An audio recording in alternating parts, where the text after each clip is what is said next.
Subscribe to our channel. It helps us a lot. Who was Napoleon Bonaparte?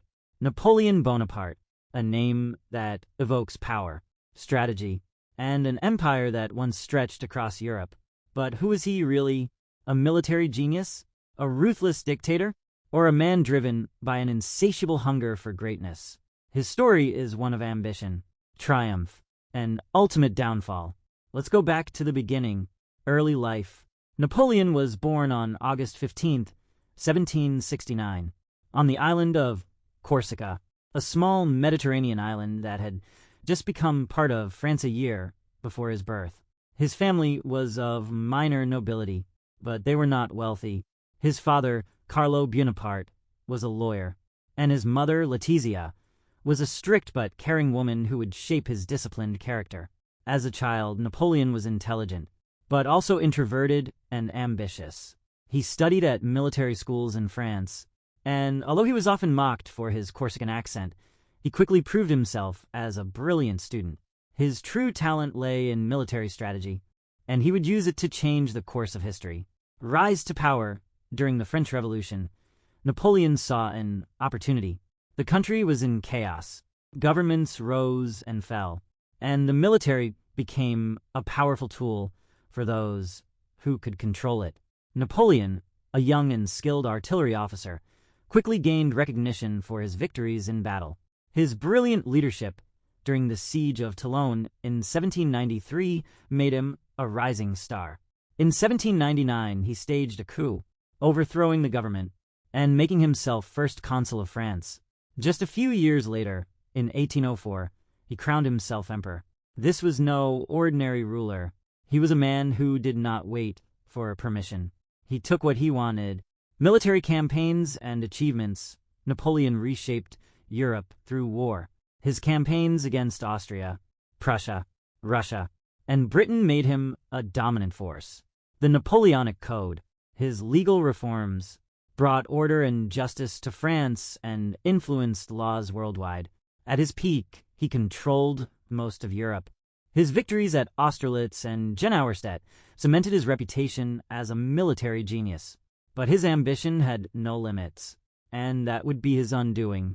Downfall in 1812, Napoleon made a fatal mistake. He invaded Russia, expecting a quick victory, but instead, he encountered the brutal Russian winter and a determined enemy that refused to surrender. His army, once the strongest in the world, was decimated. By 1814, his enemies united against him, and he was forced to abdicate, exiled to the island of Elba. But Napoleon was not done. In 1815, he escaped, returned to France, and ruled again for 100 days.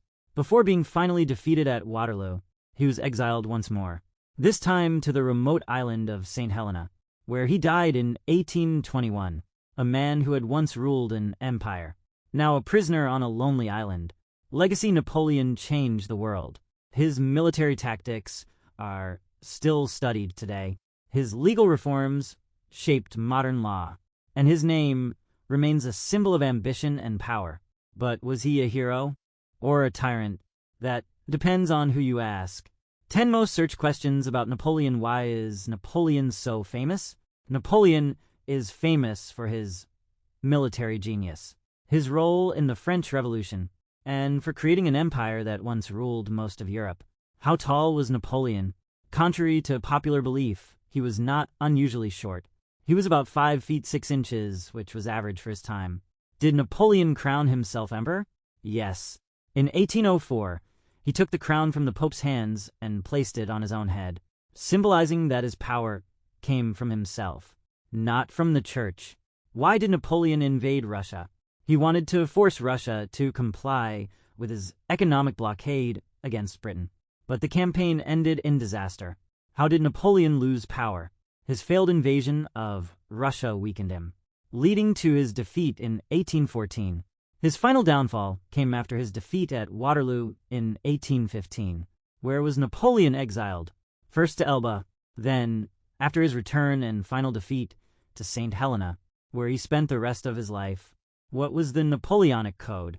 A legal system introduced by Napoleon that influenced laws in France and many other countries. What happened at the Battle of Waterloo?